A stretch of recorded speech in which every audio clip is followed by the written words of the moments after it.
सोचो एक ऐसी एयरलाइन जिसका बिजनेस मॉडल यही है कि सस्ते में अपने पैसेंजर्स को ट्रैवल कराना अपने state of the art planes के साथ। उनका जो मार्केट शेयर है वो बहुत बड़ा है, बट सडनली रातों रात वो पूरी कंपनी कोलैप्स हो जाती है। और यही एग्जैक्ट सेम थिंग हुई थी इंडिया की गो फर्स्ट एयरलाइन के साथ। जितने भी प्लेन्स थे उनके फ्लीट में वो किसी कचड़े की तरह ग्राउंडेड हो गए, नॉट बिकॉज पैसेंजर्स की कमी थी या डिमांड की कमी थी, बट बिकॉज एक सिंगल कंपोनेंट जिसकी वजह से इस वीडियो को बनाया जा रहा है, उसकी वजह से जेट इंजन।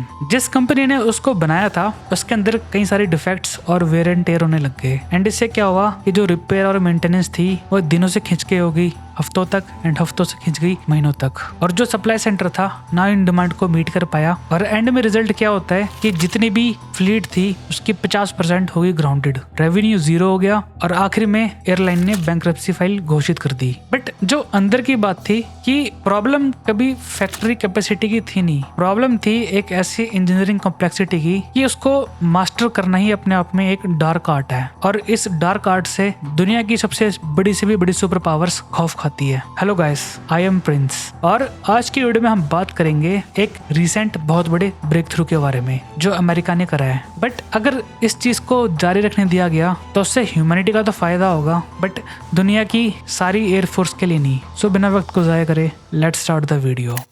तो इस वीडियो के असली हीरो से मिलते हैं जिसका नाम है barb, bearing automation robotic builder. अगर मैं सिंपल भाषा में बताऊं तो ये एक असेंबली रोबोट है जिसकी कॉस्टिंग बैठती है लगभग $20 मिलियन की, और इसके पीछे जो कंपनी है उसका नाम है प्रैट एंड विटनी, और ये रिसेंटली कर दिखाया उन्होंने अमेरिका के कनेक्टिकट प्लांट में। ये काफी अल्ट्रा एडवांस रोबोटिक सिस्टम है। बट आप भी सोच रहे होंगे कि इसमें कौन सी बड़ी बात है, रोबोट्स का इस्तेमाल तो कार मैन्युफैक्चरिंग में सालों से हो रहा है, तो यहाँ पे इसने ऐसा क्या उखाड़ लिया है। तो देखिए, जो एक जेट इंजन होता है उसको बनाना और मास्टर करना बहुत ज्यादा मुश्किल होता है। ये काम करते 10,000 से लेके 15,000 RPM तक, जहाँ पे टेम्परेचर होता है लगभग 1500 डिग्री सेल्सियस तक। इस टेम्परेचर में तगड़े से तगड़े एलॉयज भी पिघल जाते हैं, और यहाँ पे गलती की गुंजाइश भी नहीं होनी चाहिए। अगर कोई वर्कर किसी पार्ट के ऊपर काम कर रहा है एंड गलती से उसके शर्ट का अगर धागा भी उसमें चला जाए तो जो पूरा इंजन है वो तुरंत बर्बाद हो सकता है। और जब ये कंपनी प्रैट एंड विटनी इस पूरे इंजन प्रोसेस को बना रही थी तो उन्होंने एक चीज नोटिस करी कि जो सबसे मुश्किल पार्ट होता है, जहाँ पे बहुत ज्यादा चांसेस होते हैं गलती के, स्पेशली इंसानों के साथ,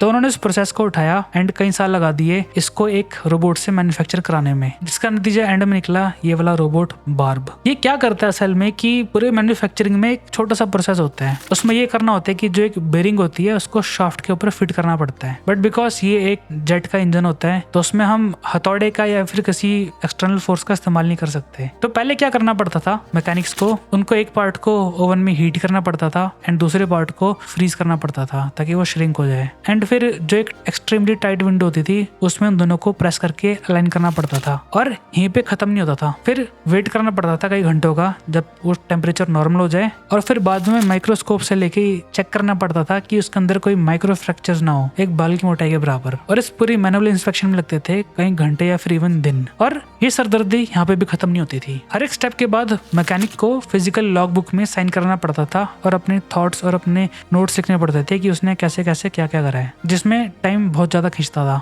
और अगर अलाइनमेंट के टाइम पे एक माइनर सा भी फ्रैक्शन आ जाता या फिर कोई एरर आ जाता तो दैट मीन्स कि उससे पहले के जितने भी प्रोसेस हुआ था वो वेस्ट हो जाती। एंड ट्रूली ये बहुत ज्यादा टेडियस एंड टायरिंग प्रोसेस था, जहाँ पे जो सबसे बड़ी कमी है इंसानों की, ह्यूमन फटीग, वो नेचुरल था। बट जो ये लेटेस्ट रोबोट है ये उस पूरे प्रोसेस को 100% प्रिसीजन के साथ करता है। अब क्या होता है कि जो मैकेनिक्स थे उनको बस रॉ पार्ट्स लोड करने पड़ते हैं, और ये रोबोट खुद ही हीट करता है और कूल भी करता है एट द सेम टाइम, और लेजर की मदद से अलाइनमेंट करने के बाद उसको प्रेस करता है माइक्रो प्रेसिंग के साथ, जो कि बहुत ही ज्यादा मुश्किल होता है किसी इंसान के हाथों से करवाना। एंड नॉट ओनली दैट, वो कैमरे से इंस्पेक्शन भी खुद ही करता है ताकि कोई माइक्रो फ्रैक्चर ना हो। इस छोटे से प्रोसेस को ऑटोमेट करने से क्या हुआ है कि जो एक टच टाइम होता था कि एक वर्कर कितना टाइम लगा रहा है एक प्रोसेस के ऊपर, तो वो 80% तक रिड्यूस हो गया है। दैट सिंपली मीन्स कि अगर मैं थोड़ा एग्जांपल दूं कंटेस्ट के साथ, कि अगर एक वर्कर 1 घंटा हैंड्स ऑन टाइम लगा रहा था इस प्रोसेस के ऊपर तो वो घट के अब सिर्फ 12 मिनट हो चुका है। एंड नॉट ओनली दैट, ये साथ के साथ क्या करता है, इस पूरी असेंबली को रिकॉर्ड भी करता है एंड डिजिटली जितना भी डेटा है उसको स्टोर करके स्कैन करके कंपनी को भेज देता है। सो दैट मीन्स कि जो पुराना प्रोसेस था हर पेपर वर्क के ऊपर साइन करने का, वो उसको एलिमिनेट कर देता है। और here is the reality check. आप में से बहुत लोग सोच रहे होंगे कि प्रिंस, अगर ये एक बेरिंग असेंबली हो गया है तो क्या पूरा इंजन 2 से 4 दिन के अंदर बन सकता है? So see the answer is actually no. Traditionally एक जेट इंजन को असेंबल करने में 30 से 45 दिन का टाइम लगता है और जो ये बार्ब है इसके सिर्फ एक छोटे मॉड्यूल पे काम करता है। तो इसका मतलब ये नहीं है कि ये टाइम घट के 30 से 10 दिन के अंदर हो जाएगा। तो मैं इसके ऊपर वीडियो बना क्यों रहा हूँ, व्हाई डज दिस मैटर? क्योंकि ये एक छोटा पार्ट है एक बहुत बड़ी पिक्चर का जिसको समझना बहुत ज्यादा जरूरी है कि अमेरिका कहाँ जाना चाहता है इसके साथ। जो ये बार्ब है ये एक जस्ट स्टेप 1 है। प्रैट एंड विटनी क्या करना चाहती है कि इससे भी 6 गुना बड़े रोबोट्स इस्तेमाल करना चाहती है अगले नेक्स्ट प्रोसेस में, जिसे कहते हैं सेंट्रल डिफ्यूजर मॉड्यूल, जहाँ पे असल में क्या होता है कि जो फ्यूल नोजल होता है और जो हाई प्रेशर टर्बाइन होता है उन दोनों को कनेक्ट करना होता है और ये बहुत ज्यादा रिस्की काम होता है। एंड ओवरऑल ये कंपनी क्या करना चाहिए कि जो पूरा प्रोसेस है एज मच एज पॉसिबल 100% तक ऑटोमेट करा जा सके कि एक जेट इंजन स्क्रैच से फुली असेंबल हो रहा है रोबोट्स की मदद से। And here lies the problem. American की एक पुरानी पॉलिसी रही है कि जो कंज्यूमर गुड्स होते हैं, आईफोन्स, कपड़े, इलेक्ट्रॉनिक्स, वो चाहते हैं कि उनको प्रोड्यूस करे as much as low cost के साथ। सो वो क्या करते थे कि जो फैक्ट्रीज होती थी, जो असेंबली लाइन्स होती थी, वो एस्टेब्लिश करते थे चाइना या फिर साउथ ईस्ट एशिया में, एसेंशियली आउटसोर्स। बट जब आती है स्ट्रेटेजिक डिफेंस एसेट्स की, जैसे कि jet engines, warships engines, tanks, rifles, तो वो चाहे कितना महंगा पड़े उसकी पूरी सप्लाई चेन अपने पास रखते हैं। और जो ये बार्ब रोबोट है ये एक पहला स्टेप है जहाँ पे वो ट्रूली दुनिया को डोमिनेट कर सकते हैं। पहले क्या होता था, एक जेट इंजन को बनाने में अमेरिकन को चाहिए होते थे हजारों स्किल्ड एरोस्पेस इंजीनियर्स, एंड वो रातों रात नहीं बनते। कई सालों की पढ़ाई चाहिए होती है, कई एग्जाम्स क्लियर करने होते हैं, and on top of that सालों का एक्सपीरियंस चाहिए होता है, तब जाके एक एरोस्पेस इंजीनियर बनता है। और इनकी तादाद दुनिया में बहुत ज्यादा कम है। सो इनडायरेक्टली इससे क्या होता था कि जो प्रोडक्शन प्रोसेस है आप उसको बढ़ा नहीं सकते, आप अपने मन के मुताबिक जितने मर्जी चाहे जेट इंजन नहीं बना सकते। और जब लड़ाई स्टार्ट होती थी कहीं पे भी अमेरिका के साथ, तो रातों रात जो डिमांड थी इन इंजन की वो बढ़ जाती थी। बट अगर इसमें रोबोट्स को इंट्रोड्यूस करा गया और पूरे प्रोसेस को ऑटोमेट करा गया, तो क्या होगा एंड में कि वेल ये रोबोट्स ना थकेंगे, ना ये शिफ्ट चेंज करेंगे, ना ये भूख हड़ताल पर जाएंगे, ना ये स्ट्राइक करेंगे। एंड लड़ाई के टाइम पे जो पूरी फैक्ट्रीज है वो चल सकती है 24 घंटे 7 दिन, और जो प्रोडक्शन है वो उसको ट्रिपल कर सकते हैं रातों रात, बिना नए वर्कर्स को, बिना नए एरोस्पेस इंजीनियर्स को हायर करे। और हियर इज द थिंग जो मुझे थोड़ा डराती भी है। जब अमेरिकन F-35 बना रहे थे तो उन्होंने अकेले नहीं बनाया था, उन्होंने एक ग्लोबल कोलिशन बनाया था जिसमें यूके, इजराइल, जापान और नेटो अलाइज भी थे। बट इसका जो दिल था वो था F-135 engine. And gas what, उसको यही same company Pratt and Whitney बनाती है। फ्यूचर में क्या हो सकता है कि अगर अमेरिकन सक्सीड हो जाते हैं इस पूरे मैन्युफैक्चरिंग प्रोसेस को ऑटोमेट करने में, तो जो उसकी स्पीड और जो कॉस्ट है वो उसको करेंगे कमांड। और अलाइड नेशंस के पास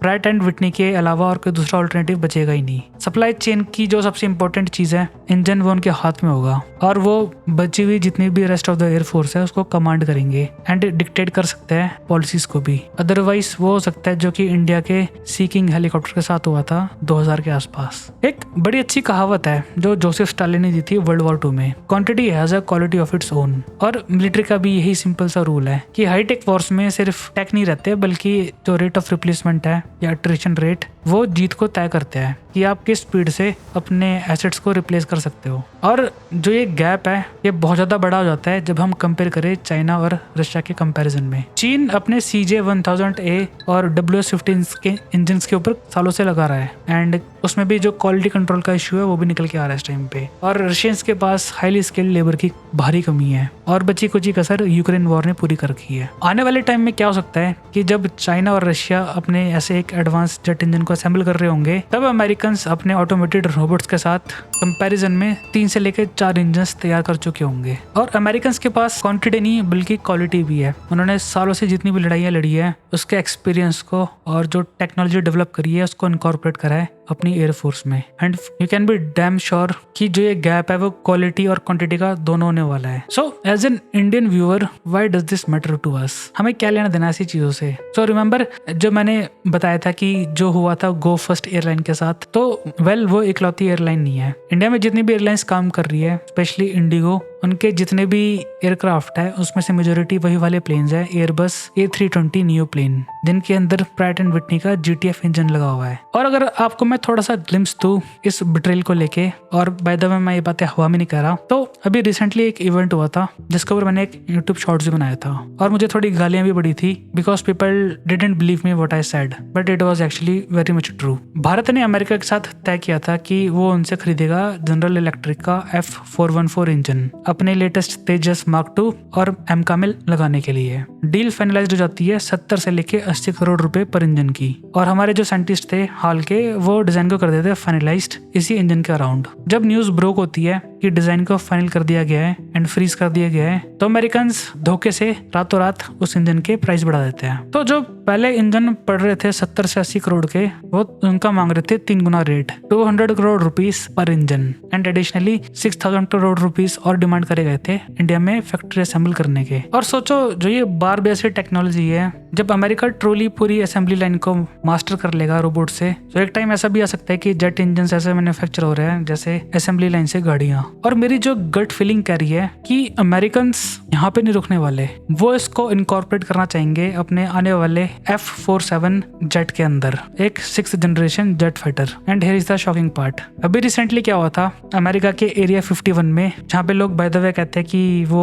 एलियन टेक्नोलॉजी के ऊपर काम करते हैं, तो कुछ यूट्यूबर्स गए थे जस्ट शूट करने के लिए। एंड गेस व्हाट, गलती से उन्होंने इसी प्लेन को कैप्चर कर लिया, जो कि अमेरिका चिल्ला चिल्ला के बोल रहा था कि वो अभी भी 5 साल पीछे है। और अगर आपको ट्रोली जानना है इस F-47 इंजन के बारे में, एंड ऐसी कमाल की टेक्नोलॉजी जिसने सारे एविएशन एक्सपर्ट्स को भी गलत साबित कर दिया था, so do check this video out. और अगर वीडियो पसंद आई हो so do hit that subscribe button, ये मुझे मोटिवेट करती है मैं आपके लिए ऐसी कंटेंट और लेकर आऊँ एज मच एज पॉसिबल। जय हिंद।